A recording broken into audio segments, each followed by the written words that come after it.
Many fears.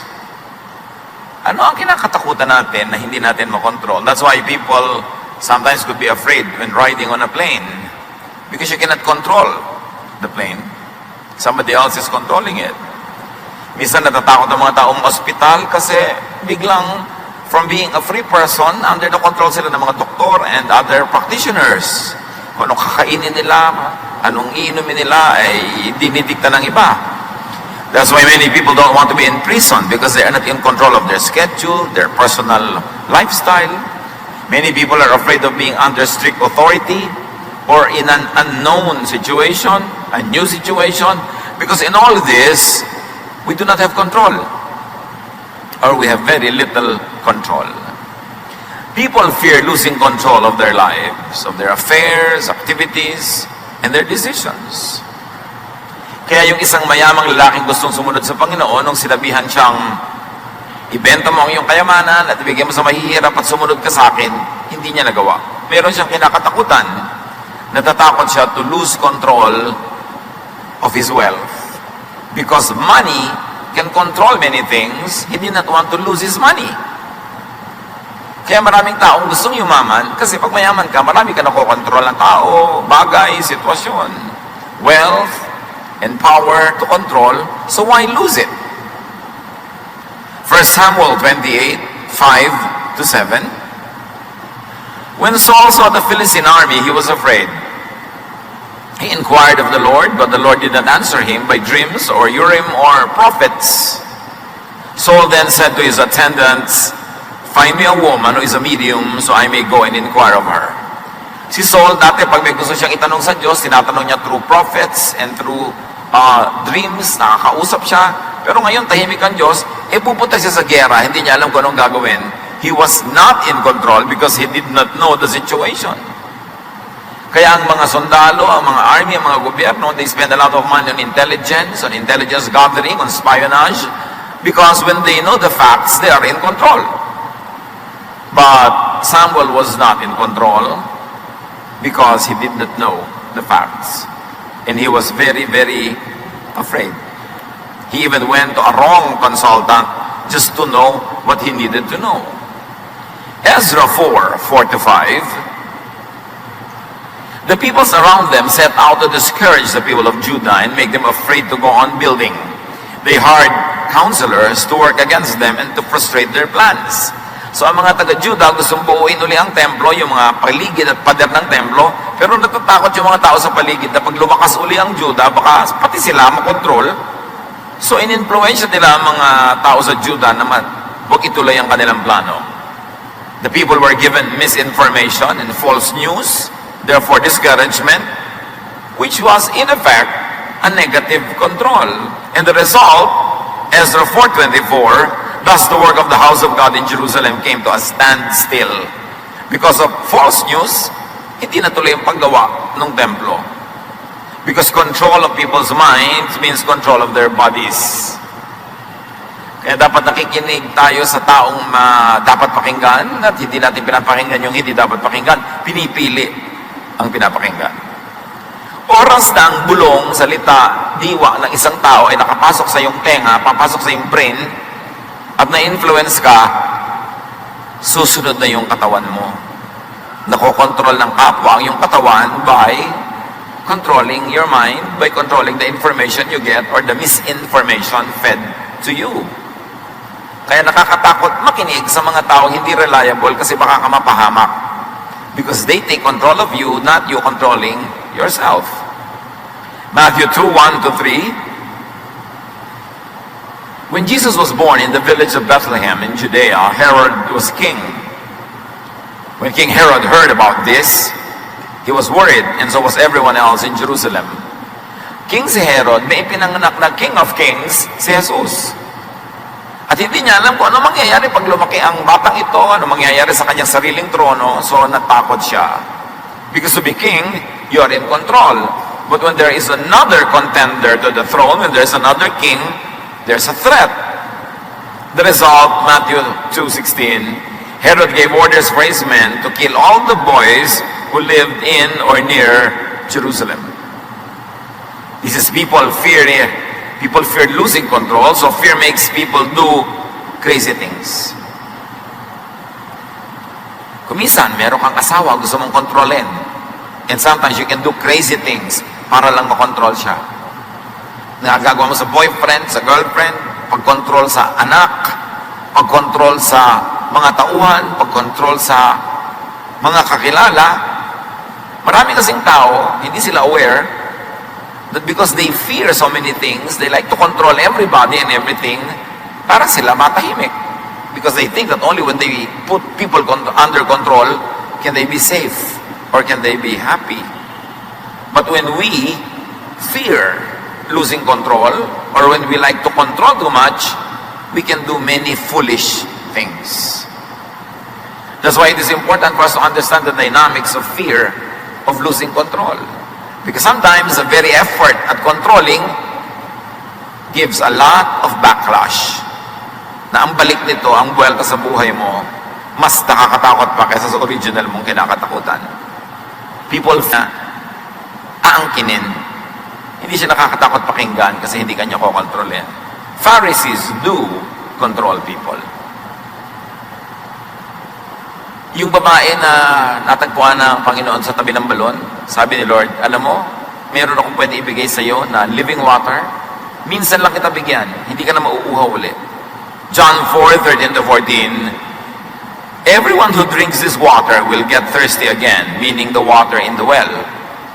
But no one who drinks the water I give will never be thirsty again. The water I give will become in that person a flowing fountain that gives eternal life. Ganun kabait si Jesus. Bibigyan niya yung babae ng living water na sasabihin niya, hindi mo na kailangang umigib uli. In fact, hindi mo na kailangang humingi ulit sa akin kasi babalong sa iyong kalooban ng tubig na ito. It will be like a spring inside of you. It will flow naturally to the point that this woman did not even have to go to Jesus again and again and again. Yun ang tunay na pag-ibig. Yung merong tao na nangangailangan, imbes bigyan mo linggo-linggo, buwan-buwan, para sumunod sa iyo, bibigyan mo na ng bangka, bibigyan mo ng net, tuturuan mo mga isda, at kahit hindi na siya pumalik-uli sa iyo, mabubuhay na siya. Very liberating kind of love. Pero kung gusto mong paasahin lang sa iyo, sweldohan mo na lang linggo-linggo, buwan-buwan, hindi yan lalayo. Pero pag binigyan mo ng kabuhayan, na pwede na siyang mabuhay nang wala ka, yun ang tunay na nakakapagpalayang pagmamahal at pagtulong. At ganoon ang style ni Jesus. Jesus provides self-sustaining satisfaction and power. There was no need to always come to Him. He liberates people that comes to Him. Hindi niya ine-enslave, hindi niya itinatali sa Kanya, hindi niya kinakawawa. Matthew 14:25-27. Shortly before dawn, Jesus went out to them walking on the lake. When the disciples saw Him walking on the lake, they were terrified. "It's a ghost," they said, and cried out in fear. But Jesus immediately said to them, "Take courage, it is I, don't be afraid." Nasa kalagitnaan ng dagat sa madilim na hating gabi, nakasakay sa bangka na may malalakas na hangin, nakakatakot ang setting, tapos lumapit pa si Jesus naglalakad on water. Napagkamalan nilang multo. It's a ghost, sabi nila. Pero nung nagpakilala si Jesus, "It is I, don't be afraid," natahimik ang loob nila. What is the issue here? Knowledge of who it was, and generally knowledge of what it is, what it could be, means control. You can control what you know. You can control your reaction to what you know. And control means fearlessness, which means power. Kaya sinasabi nila, knowledge is power. Ang walang alam, ang madilim ang isip, ang mangmang, maraming takot. Kaya kahit na nag-aaral ka ng Bible, pero ang dami mong hindi alam ng mga blind corners, marami kang interpretation na hindi alam, maraming verses na hindi mo naiintindihan, kumisan lang nagigibunga pa sa'yo, puro takot, takot na takot ka. Mag-end of the world, takot na takot ka sa bawat lindol, takot na takot ka sa bawat, kahit ano na lang, ang naging bunga sa'yo ng half knowledge is fear. Because the other half of a one half knowledge is ignorance. And a one-half wisdom is a one-whole nonsense. Kaya marami, pag hindi nag-aaral lang mabuti, lalo lang nagkakaroon ng fear. Lalo lang na naliligaw. Kaya dapat talaga mag-aaral lang mag-aaral. Now, knowing ideas, knowing people, knowing Jesus, knowing about Jesus, knowing about the power and love of Jesus, sets people free and empowers.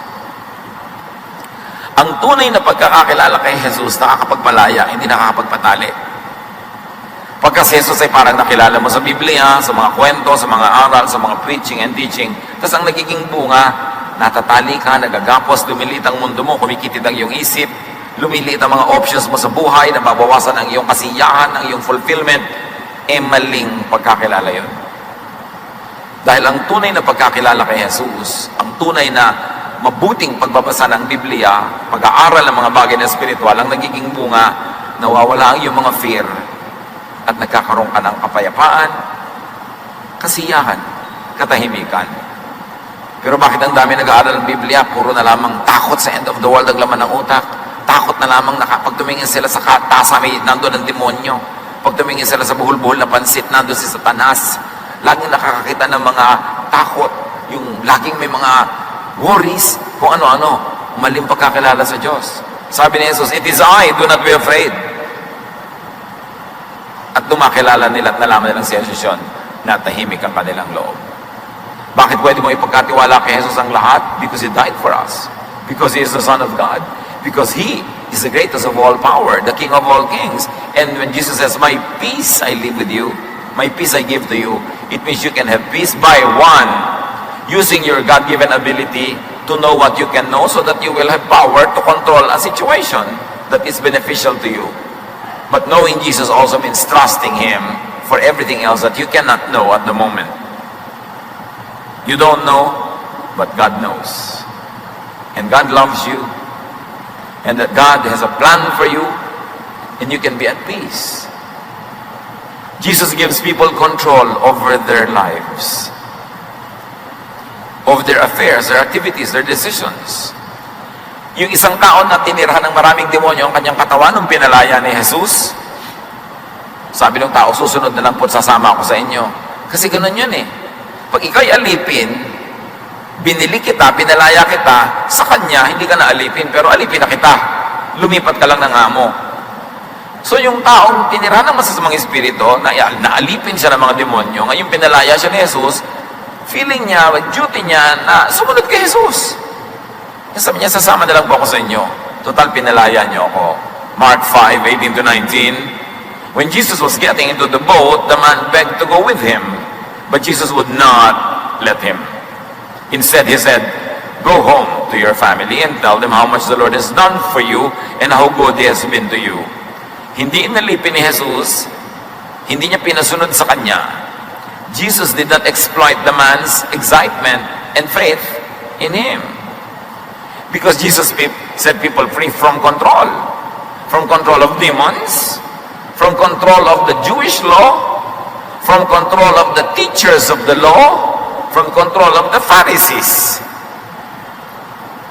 At para kay Jesus, ang pagtanggal sa iyong fear, itanggalin ang mga kumokontrol sa iyo, liban sa Espiritu ng Diyos, na kusa mo namang sinusunod at hindi nagpipilit na sundin mo siya. Pero kabaligtaran ang ginagawa ng maraming religious leaders and religions, oras na naging member ka nila, kokontrolin ka na. Yun ang ginagawa ng mga Pharisees. Yun ang ginagawa ng mga teachers of the law. They control people's lives. Kaliit-liit ang butil ng buhay ng tao everyday, under their control. Kailan magtatrabaho, kailan di magtatrabaho, anong kakainin, anong hindi kakainin, anong isusuot, anong hindi isusuot, kanino makikisalamuha, sinong papakasalan. Under control lahat, parang robot ang mga tao. That's why Jesus taught the people of His time to be free from the laws of Moses, from the law of Israel even, except the laws that were loving and kind and merciful. Kaya yung pagkakaalipin ng mga tao sa Sabat, na wala ka nang pwede magawa sa Sabat, pinalaya niya, at then to very, very strongly demonstrate that, ginawa niya ang mga mahahalaga niyang himala, Sabat pa, kung kailan bawal magtrabaho. Yung mga kinakain ng taong kinokontrol lahat ng mga pare, sabi niya, it's not important what gets into the mouth or what gets out of it. Pinalaya niya yung mga tao sa kanilang pagiging obligado na maging malupit sa nagkakasala dahil inuutos ang batas ni Moses, papatayin nila, babatuhin nila hanggang mamatay nagkakasala. Pero si Lord, ipinakita niya na pwedeng hindi mo batuhin.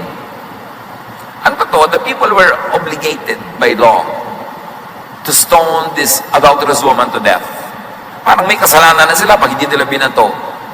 Pero, sabi ni Jesus, sino man ang walang kasalanan, siya na yung mambato. And that set even those people free from having to stone the woman because they know may kasalanan din sila. Therefore, they were not qualified. Ibang-iba si Jesus. Nagpapalaya. Kabaligtaran ng karamihan sa mga religious practices na nagkokontrol ng lahat-lahat.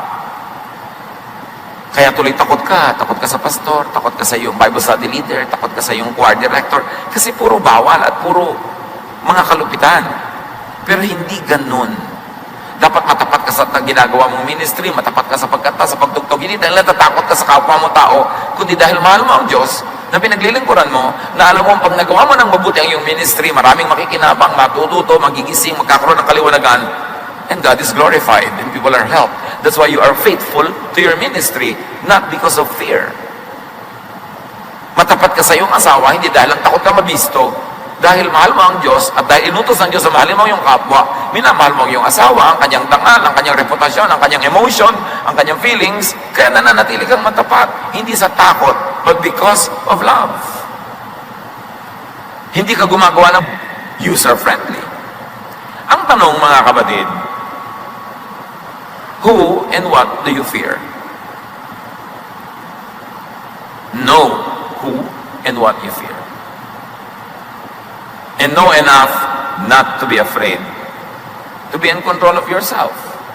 Yung mga ibang tao natatakot magpa-medical check-up kasi hindi nila alam kung ano magiging result. Lalo kung may nararamdaman sila, may suspecha silang nararamdaman, ayaw magpa-check-up, natatakot sa result. Pero alam nyo ba, habang hindi nyo nalalaman yung tunay na result, natatakot din naman kayo. At natatakot ka kung minsan sa bagay, hindi mo pala dapat katakutan dahil kung nalaman mo lang yung result, malalaman mo wala ka palang sakit. Pero dahil hindi mo alam, natatakot ka pa rin. Ba't hindi mo nang alamin na lang? At kung talagang nakakatakot nga yung nalaman mo, at least alam mo na, and you can do something about it para magpagamot, para ayusin mo ang iyong buhay, para maiwasan mong lumala ito, you will be in control, at least up to a point. Knowledge sets you free.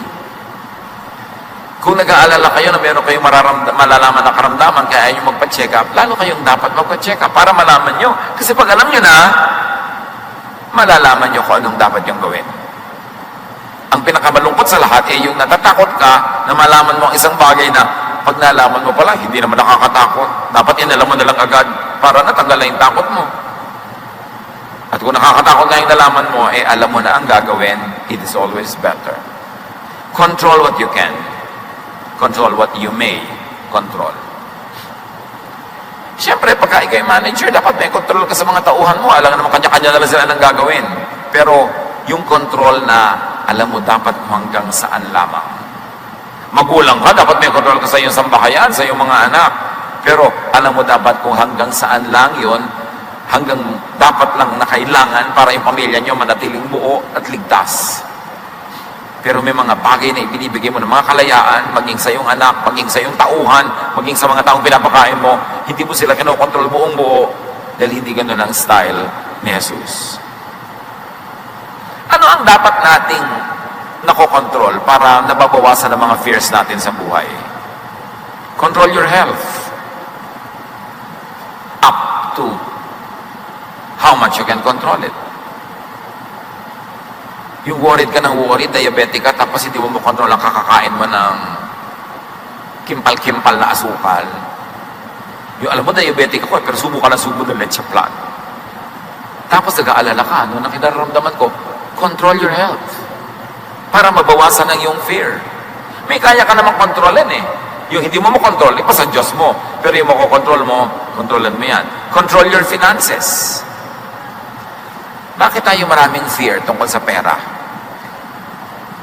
Madalas, ang fear ay ito lang. you spend more than you earn. Nakakatakot nga yun. Kasi sasabog sa mukha mo one day, na may utang ka na pala, lubog ka na pala sa utang, o wala ka na palang gagastusin, o napahamak ka na because you're spending more than you're earning. Control your career. Natatakot ka na hindi ka umasenso, hindi ka ma-promote. Kontrolin mo yan. Dagdagan mo asset mo, dagdagan mo karunungan mo, dagdagan mo mga training mo. It's a way of controlling the direction of your career. Natatakot ka sa environment. Control your environment. Tumigil-tigil ka ng katatapon ng plastic kung saan-saan. Tumigil-tigil ka ng sobrang consumption ng mga disposables. Tumigil-tigil ka ng pagpulyot sa hangin, ng pagsira sa kalikasan, para huwag kang matakot na balikan ka ng kalikasan one of these days. In other words, what do you fear? You have to have more knowledge, which means more control. And more control means less weakness, less fear. So control what you must. Not other people, control yourself. So that you will not be afraid of what you could be doing. Put yourself under your own control. What you cannot control, give and lift up to God. Paano mo makokontrol ang grade mo, estudyante? Natatakot ka, baka ka bumagsak pagka binigay na yung grades. Every day, control your attendance sa school. Control the submission of your homework and other requirements. Control your review time, your study time. Makokontrol mo ang grade mo. Pero yung wala kang ginagawang pagkocontrol doon, you will be under the mercy of whatever grade is given you, then you have a lot of fears. Marami tayong dapat kinokontrol. Because God is God of order. And order means you control. Pero ang control natin, minsan ginagamit natin to control people, their emotion, we manipulate them, we control their activities to suit our taste. Hindi yon. Ang kontrolin mo, sarili. At pag inayos mo yung sarili mo, susunod ang buong environment, naaayos din. Up to a point. Up to a great point. And when afraid or feeling weak, remember God. Because when you are not in control, God is. What you cannot control, God can. Matthew 14:29, then Peter got down out of the boat, walked on the water, and came toward Jesus. Because his knowledge of Jesus enabled him to surmount even physical realities and difficulties. Ang ganda ng symbolism ng kwento. Na sa mga naniniwala, wala imposible. Pag naniniwala ka na pwede ka maging honor student, hindi yun imposible mangyari. Kasi yung paniniwala mo will guide your everyday activities hanggang naging weekly, naging monthly, naging buong semester na yung activity mo, ang ending, naging honor student ka. Kailangan may pananalig. Kaya importante yung pananalig. Huwag niyong tinatanggalan ng tao ng pananalig. Hindi ba dalag nananalig siya sa sobrang mali? Kasi yung pananalig energizes us. Naniniwala yung tao halimbawa sa isang doktor na magaling yung doktor, huwag mong siraan yung doktor sa kanya dahil pag nawalan siya ng pananalig, mawawalan din ng visa yung paggagamot sa kanya ng doktor na yun. Gagamutin mo ba siya? Nananalig ba siya sa'yo? Kung minsan, we are in a religious and a spiritual journey na nasa gitna pa lang tayo, wala pa tayo sa dulo, hindi pa natin talaga alam ang lahat, hindi pa natin nasusukat ang lahat. Kasi yung ibang tao, guguluhin mo agad ang pananalig nila para masabi mo lang na may konti kang alam. Pag ginulo mo ba yung pananalig nila, may ipapalit kang iba na kasing tibay o mas matibay? Because one of the unkindest things that you can do to people is to shake their faith and not replace that with a stronger and a better one. Pag wala nang inaasahan, pag walang pinapaniwalaan, mas nawawalan ng direksyon ng tao sa buhay niya. Kaya importante na may pananalig, lalo sa mga talagang napatunayan ng mabubuting bagay. Jesus and faith empowers people to conquer fears, to transcend limits, and to achieve great feats, great projects, to do great things. Jesus, our faith in Jesus, can empower us to conquer our fears. What are your fears? Ilapit sa Panginoon. Tulad na nga ng binanggit natin, kung makakatulong sa inyo na mag-aral, magsanay, para hindi kayo natatakot. Natatakot ka magmaneho dahil hindi ka sanay? Magsanay ka na magsanay para matanggal yung takot mo. Pero hindi matatanggal kung lagi kang iiwas sa kinakatakutan mo. Kailangan magapi ang kinakatakutan. Yung iba natatakot magsalita in public, subukan mo ng subukan hanggang masanay ka. Natatakot yung iba na magsabi ng tulay nilang niloloob. So buong buhay, kinikimkim na lang niloloob nila. Nagiging slave sila ng iba. Kung ano ipagawa sa kanila, gagawin nila kasi hindi sila makatanggi. Dahil natin, he that is in the world. May weakness ka, meron kang talent na dapat mong i-develop, meron kang dream na gusto mong abutin. Have faith in God, do what is practical, develop yourself, and go for it. Take control of your life para hindi ka masyadong natatakot sa iba. 2 Timothy 1:7, for the Spirit God gave us does not make us timid, but gives us power, love, and self-discipline. Ang Espiritu ng Diyos, kumikilos para hindi tayo gawing mahiyain o kimi o dungo. Pagka dudungo-dungo ka, kikimi-kimi ka, babatok-batokan ka ng lahat. Aakay-akayin ka, itutulak-tulak ka. Sabi, hindi ganyan ang Espiritu ng Diyos. Matapang, pero hindi gumagawa ng masama. Naninindigan sa tama, hindi laging nakikisama. Kung ang pakikisama ay magiging pakikisama. Minsan, gino-glorify natin yung magaling makisama. Up to a point, it is useful, lalo nung tribal level ng ating civilization, na kailangan mo ang tulong ng kapitbahay mo para ka mabuhay. Kailangan talaga makisama ka. Pero meron tayong isang katangian na hindi natin laging naitatanghal. Ito'y paninindigan. May mga panahon na hindi ka dapat makisama. Dapat kang manindigan. At kung yun ay kokontrolin na ng iba ang buhay mo, kokontrol nila ang love life mo, kokontrol nila ang karir mo, kokontrol nila kung anong kakainin mo, paano ka mabubuhay, dapat ka nang manindigan nun. Kasi hindi ka dapat kinokontrol ng iba. Diyos ang lumikha sa iyo nga, hindi ka kinokontrol ng Diyos, binibigyan ka ng laya, bakit ka magpapakontrol kung kani-kanino? Iba naman yung parental authority, lalo habang bata ka pa, dapat ka talaga sumunod. You don't know too much para magsarili ka agad. At kahit matanda ka na, mas matanda pa rin sa iyong magulang mo kahit tumanda ka na, so dapat nakikinig ka pa rin. And the premise of obedience to parents is because parents love you. Sometimes they may not be perfect, they may commit mistakes, but they will not intentionally lead you astray. Minsan nagkakamali rin sila pero hindi naman nila sasadyain na ipahama ka. Bihirang-bihira ang magulang na gano'n, baka 0.01% lang. Kaya mahalaga, alam mo, kanino ba ako nagpapakontrol? Ba't kayo magpapakontrol sa mga kaibigan nyo, sa mga kaeskwelan nyo? Bakit pakain ba nila kayo? Pero pag niyaya ka umabsent, punta ka naman. Pag niyaya ka gumawa ng mali, mayali ka, may pupukpukin tayo, papatayin natin, sasama ka naman. Kailangan marunong ka manindigan. Yan ang ituro natin sa mga kabataan. You should not be under the control of your friends. You should not be under the control of anybody except God, who does not even control you. Because you have to submit to God willingly. Importante na naiintindihan natin sa spiritualidad yon. That it is your birthright to be in control of your life led by God. In being powerful yet not controlling people, Jesus teaches and enables people to not fear Him and not scare people to control them. Dahil hindi tayo kinokontrol ni Jesus, hindi din dapat tayo controlling sa ibang tao. Kahit ikaw ay religious leader, spiritual leader, you should not be controlling. Kahit sa counseling should not be directive. Yung may problema yung tao, didiktahan mo na, alam mo, itong gawin mo, itong gawin mo, itong gawin mo. Tapos pag magpapapayo uli next week, ayaw na kitang payuhan. Bakit po? Hindi mo naman ako sinusunod. Hindi ka doon ang payo.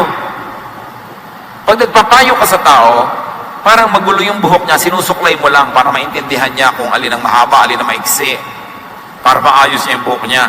Tinutulungan mo siyang suklayin. Pero bahala siya kung gusto niya itirintas, ipusod, ibuhol. Siya bahala, buhok niya yun eh. Pag nagbibigay tayo ng payo, sasabihin lang natin, alam mo, sa tingin ko, kasi hindi ako masyadong involved sa problem, so siguro mas objective ako kaysa sa'yo. Pag ginawa mo ito sa boyfriend mo, number 1, ito ang magiging bunga.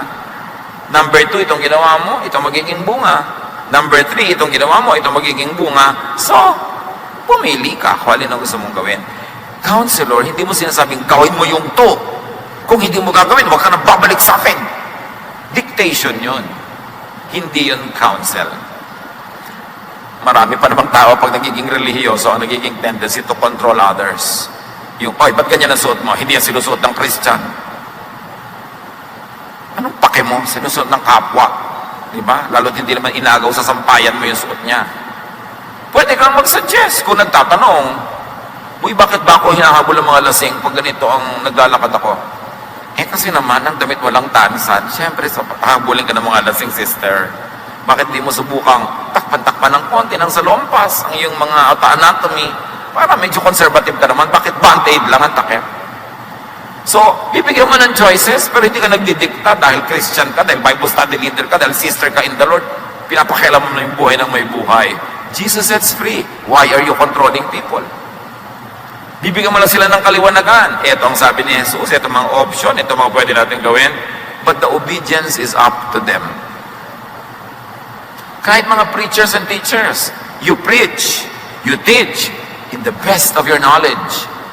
And you explain in the best of your understanding what the Word of God means. Pero hindi mo pinupulis ang mga tao kung sinusunod nila o hindi. It is their choice. Hindi yung pumunta ka sa bahay ni sister ganon, tignan mo talaga kung nandun yung boyfriend niya. Yung ganon, parang Gestapo state, parang kang mga espiya nung panahon ng Hapon. Nagpipreach ka, ipinapanalangin mo, ipinagpipreach mo na nawa, maliwanagan, sundin nila on their own free will, pero hindi ka police. At kung sakaling hindi nila sinunod o hindi nila nasunod, hindi ka judge. Teacher ka, counselor ka, nasa tao ang degree ng pagsunod, paano susundin, kailan susundin, free will niya yun. Kailangan lang galingan mo yung turo. Win them over with love para for everything else that they don't want to really understand or obey, because of your love, it becomes easier for them to be obedient to a way that's probably not totally known to them yet, but could be known to them more and more as they obey more and more. But you should encourage obedience, not by scaring people, but by loving them. Yung bang sumusunod ka kahit hindi ka agree kasi alam mo mahal ka na hindi ka maipapahamak nito. So, bibigyan mo ng pagkakataong mapatunayan niyang tama yung kanyang ipinapayo. Nalilito ang church kung siya ay light, teacher, guide, counselor, o kung siya ay police o hukom.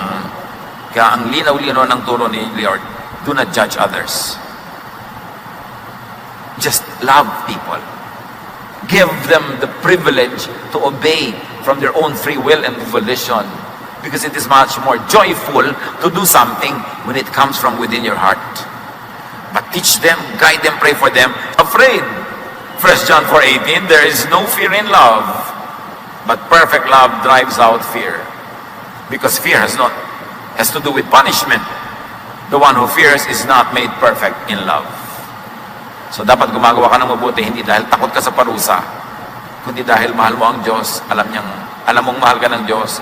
Gumagawa ka ng mabuti sa kapatiran kasi alam mong mahal ka nila, mahal mo sila, hindi dahil takot kang madisiplina. When people do not suffer from being controlled, when people do not suffer from wanting to control others, they become free. They find rest and peace. Pag kinokontrol ka ng iba, hindi ka free. Tama. Pero pag nangko-control ka rin ng iba, hindi ka rin free. Pag tinatalian mo sila, kahit saan sila pumunta, kasunod ka dahil hawak mo yung tali. Yung mga taong lagi nagsiselos, nagkokontrol ng kapwa, nagbabantay ng kapwa, hindi kayo free. Kasi, dapat kayong matulog, hindi kayo makatulog, nagmamanman kayo. Dapat kayong mapahinga, hindi kayo nagpapahinga. Dahil mayroon kayo iniisip, gusto nila silang kontrolin. Pati ang mga mangyayari, kokontrolin nyo kung sino makakasama niya, hindi nyo makakasama. Para kayong engineer, script writer, director ng pelikula, dinidirect nyo lahat ng tao sa inyong paligid. Nakakapagod yun. Hindi kayo mapapahinga.